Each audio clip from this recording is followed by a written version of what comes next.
Awas itu. Nah. Sini. Ini masuk ke Izin dulu.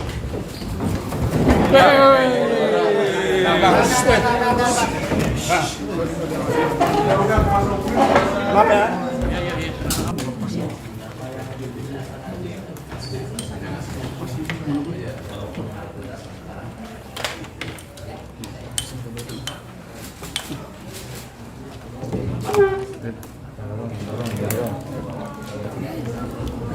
Ada di sini, bisa dipilih.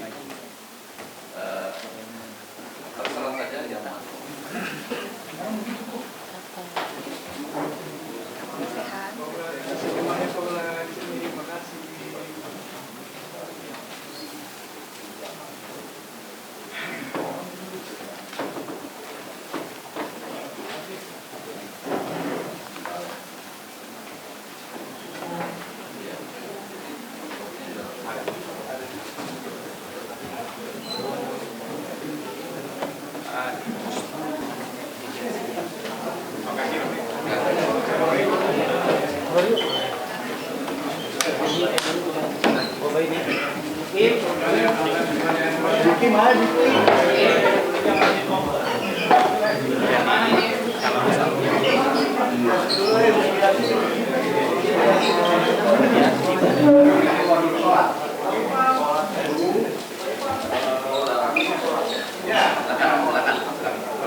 Satu lagi ya.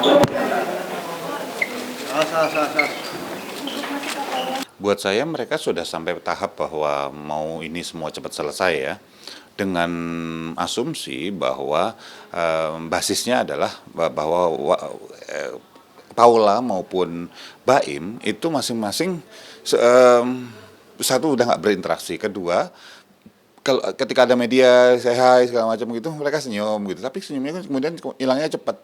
Itu kan polite smile ya, senyum sopan atau normatif smile, senyum normatif aja gitu, ketemu orang senyum gitu, tapi bukan memang happy dari dalam.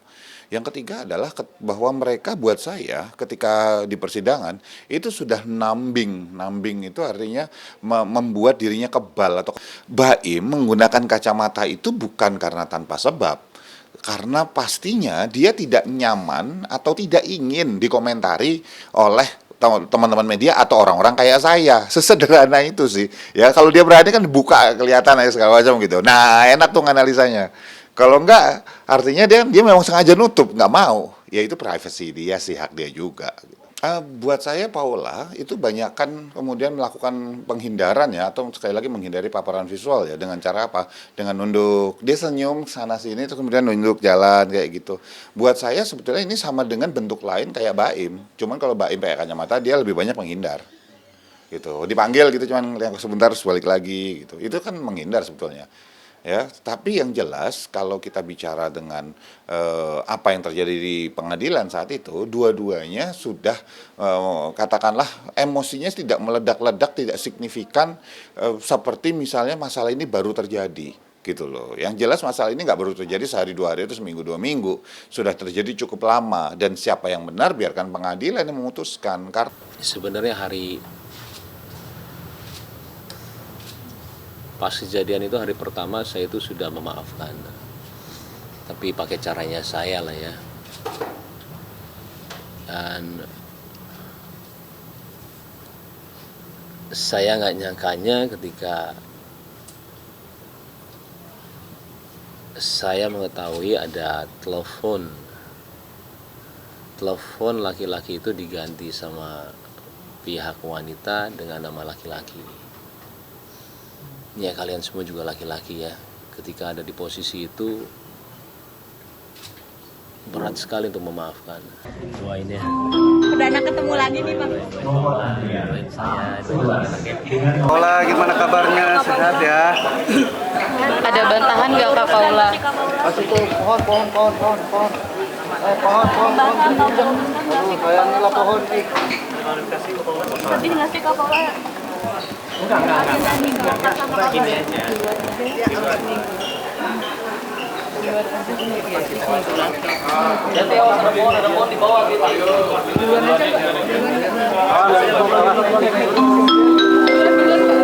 Nomor antrian A6 dengan nomor perkara 3465 PDTG. Silakan masuk ke ruang sidang 1. Rencana buat rujuk masih mungkin bertahan gitu Kak Paula. Mediasi ini Kemarin katanya kamu tadi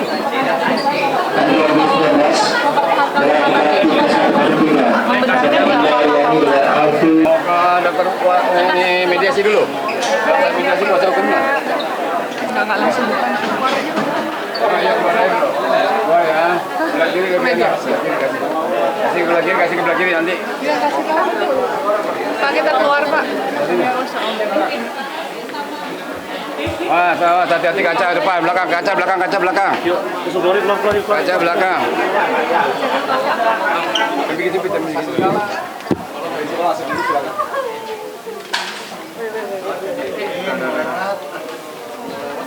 Mbak tolong penggugat termohon dipindahin kursi. Aman terus. Silakan penggugat, beserta kuasanya. Ya, kasih ya.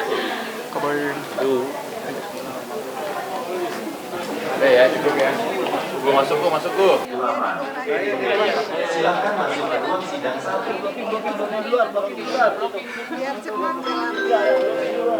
Nomor antrian Terima kasih teman-teman media udah datang, udah sabar nunggu saya. Saya di kesempatan kali ini cuma mohon doanya semoga semua berjalan lancar dan semua berjalan yang terbaik. Untuk urusan gugatan saya serahkan langsung ke kuasa hukum saya. Tadi hasilnya Setiap saat saya itu selalu mikirin anak. Jadi buat saya berat atau nggak berat, saya harus ke kota-kota manapun itu bawa anak. Bagaimana caranya suatu proses ini berjalan dengan baik? Karena untuk mempertimbangkan perkembangan bagi si anak. Karena anaknya itu belum mumayyiz. Mumayyiz ini artinya itu belum berumur 12 tahun. Tapi sebenarnya itu berumur dari 9 tahun ke bawah, 5 sampai 9. Dan anaknya ini itu belum berumur kedua-duanya. Artinya gitu kan. Ini harus ada suatu proses yang memberikan kenyamanan bagi anaknya ke depan. Dan sebab itu makanya pemberitaan yang tidak baik itu harus dipertimbangkan untuk tidak dilakukan. Bagaimana ke depan anak-anaknya itu memahami bahwa tidak terjadi apa-apa sebenarnya. Biarlah kedua orang tua itu yang tahu. Jadi mungkin kalau dulu kompilasi hukum Islam, anak yang di bawah umur itu haknya adalah hak seorang ibu seperti yang Anda tanyakan. Tapi perkembangan proses putusan Mahkamah Agung, ada juga surat edaran Mahkamah Agung sekarang dikembalikan. Yang lebih berhak bukan Anda berdua, ayah dan ibu. Yang lebih berhak itu anak Anda. Dialah nanti yang menentukan, dia yang nyaman, dia yang terbaik, dia mau kemana. Itu sekarang perkembangannya. Tidak ada lagi siapa yang berhak. Tapi yang lebih berhak, anak. Tadi sudah dibahas. Yang lebih berhak, hak anak. Anak itu nyamannya kemana. Itu tadi, jadi itu supaya lebih biar clear, jadi satu sama lain tidak ada lagi saya yang lebih berhak atau apapun enggak. Yang terbaik apa buat anak itu.